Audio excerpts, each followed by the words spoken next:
আন্তর্জাতিক রাজনীতি ও সামরিক জোটের আলোচনার কেন্দ্রে থাকা একটি নাম ন্যাটো। পুরো নাম নর্থ আটলান্টিক ট্রিটি অর্গানাইজেশন। বর্তমান বিশ্বে ইউক্রেন রাশিয়া সংঘাত বা অন্যান্য ভূরাজনৈতিক উত্তেজনার প্রেক্ষাপটে এই সামরিক জোটটি কেন এত গুরুত্বপূর্ণ, কিভাবে এর জন্ম হল, আর এর কাজই বা কী? ন্যাটো হল একটি আন্তঃসরকারি সামরিক জোট।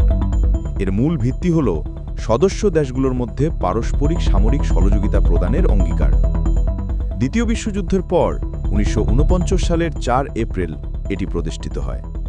শুরুতে এর সদস্য ছিল 12টি দেশ। এদের মধ্যে ছিল মার্কিন যুক্তরাষ্ট্র, যুক্তরাজ্য, কানাডা, ফ্রান্স সহ ইউরোপের কয়েকটি দেশ। ন্যাটোর সদর দপ্তর হল বেলজিয়ামের ব্রাসেলস। সুইডেন সর্বশেষ সদস্য হিসেবে 2024 সালের মার্চে যোগ দেয়। ন্যাটো প্রতিষ্ঠায় মূল উদ্দেশ্য ছিল শীতল যুদ্ধের সময় সোভিয়েত ইউনিয়নের সম্প্রসারণবাদী আগ্রাসন থেকে উত্তর আমেরিকা ও পশ্চিম ইউরোপের দেশগুলোর স্বাধীনতা ও নিরাপত্তা নিশ্চিত করা। ন্যাটোর চুক্তির আর্টিকেল 5 হল এর মূল ভিত্তি। এই নীতি অনুযায়ী ন্যাটোভুক্ত এক বা একাধিক সদস্য দেশের উপর সশস্ত্র হামলা হলে তা জোটের সকল সদস্যের উপর হামলা হিসেবে গণ্য হবে। এর অর্থ হল, যদি কোনো একটি সদস্য দেশ আক্রান্ত হয়, তবে জোটের বাকি সব দেশ সেই আক্রান্ত দেশের সাহায্যে এগিয়ে আসতে বাধ্য। ন্যাটোর কাজ কেবল সামরিক প্রতিরক্ষার মধ্যেই সীমাবদ্ধ নয়। সময়ের সাথে সাথে এর ভূমিকা পরিবর্তিত ও প্রসারিত হয়েছে। ন্যাটোর নিজস্ব কোনো বড় স্থায়ী সেনাবাহিনী নেই। এটি মূলত সদস্য দেশগুলো থেকে আসা বাহিনীর ওপরই নির্ভর করে। ন্যাটোর নির্দেশিকা অনুযায়ী প্রতিটি সদস্য দেশের উচিত তাদের মোট দেশজ উৎপাদনের 2% প্রতিরক্ষা খাতে ব্যয় করা।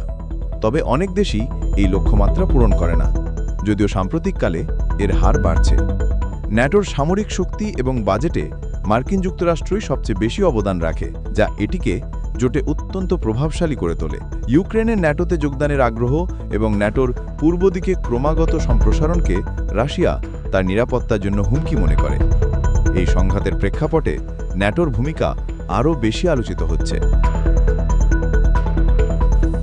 ন্যাটো হল একটি শক্তিশালী সামরিক রাজনৈতিক জোট, যা প্রায় 75 বছর ধরে তার সদস্যের নিরাপত্তা নিশ্চিত করে আসছে। সমালোচনার মুখেও এর যৌথ প্রতিরক্ষা নীতি এবং সামরিক সক্ষমতা এটিকে বর্তমান বিশ্বের অন্যতম প্রভাবশালী জোটে পরিণত করেছে।